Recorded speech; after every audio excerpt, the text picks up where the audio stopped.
एक शहर में एक अमीर सेठ रहता था। उसके पास बहुत पैसा था, अनेक फैक्ट्रियों का मालिक था। एक शाम अचानक उसे बहुत बेचैनी होने लगी। उसने डॉक्टर को बुलाया और अपनी जांच करवाई, पर कुछ भी नहीं निकला। उसकी बेचैनी बढ़ गई और उसे समझ नहीं आ रहा था कि उसके साथ क्या हो रहा है।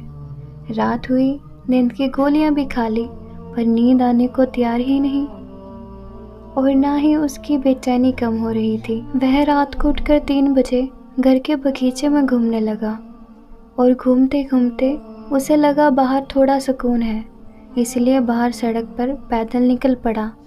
चलते चलते हजारों विचार मन में चल रहे थे, और वह घर से बहुत दूर निकल आया था, और थकान की वजह से वह एक बेंच पर बैठ गया।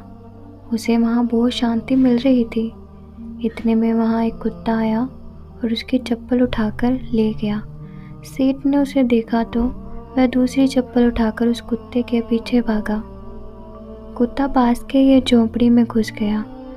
सेठ भी उसके पीछे था। सेठ को करीब आता देख कुत्ते ने चप्पल को छोड़ दिया और चला गया। सेठ ने गहरी सांस ली और अपनी चप्पल पहनने लगा। इतने में उसे किसी की रोने की आवाज़ सुनाई दी, और वह करीब गया तो उसे एक झोंपड़ी में से किसी की आवाज़ आ रही थी। उसने झोंपड़ी के फटे हुए बोरे में झांक कर देखा तो वहाँ एक औरत फटे मैली सी चादर पहने दीवार से सटक कर रो रही थी और बोल रही थी, हे भगवान मेरी मदद कर। सेठ के मन में आया कि यहाँ से चला जाऊं, कहीं लोग उसे गलत ना समझ लें। सेठ थोड़ा आगे बढ़ा तो उसके दिल में ख्याल आया कि आखिर वो औरत रो क्यों रही थी, उसको तकलीफ क्या है। उसने अपने दिल की बात सुनी और झोपड़ी में जाकर दरवाज़ा खटखटाया। उस औरत ने दरवाज़ा खोला और सेठ को देखकर घबरा गई। तो सेठ ने हाथ जोड़कर कहा, घबराओ मत, मुझे तो सिर्फ यह जानना है कि तुम रो क्यों रही हो।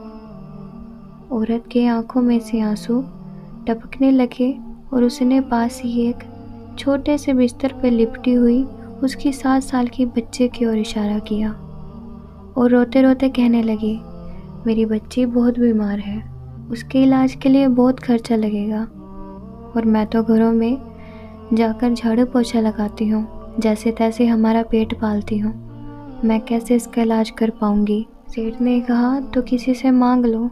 इस पर औरत बोली, मैंने सबसे मांग कर देख लिया, खर्चा बहुत है, कोई देने को तैयार ही नहीं।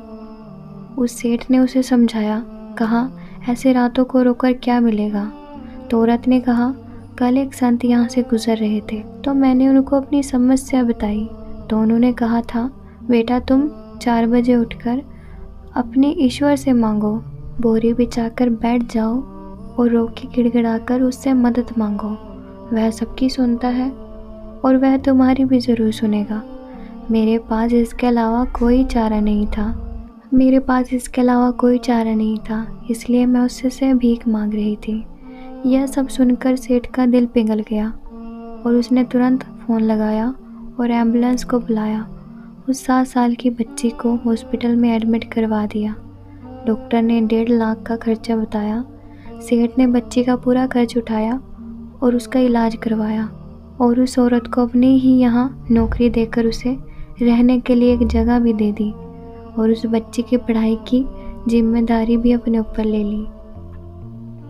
वह सेठ दयालु तो था पर नास्तिक था। उसके मन में सैकड़ों सवाल चल रहे थे। उसकी बेचैनी तो उसी वक्त ख़त्म हो गई थी जब उसने एम्बुलेंस को बुलाया था। वह ये सोच रहा था कि ऐसी कौन सी ताकत है जो मुझे यहाँ तक खींच लाई। क्या यह ईश्वर है?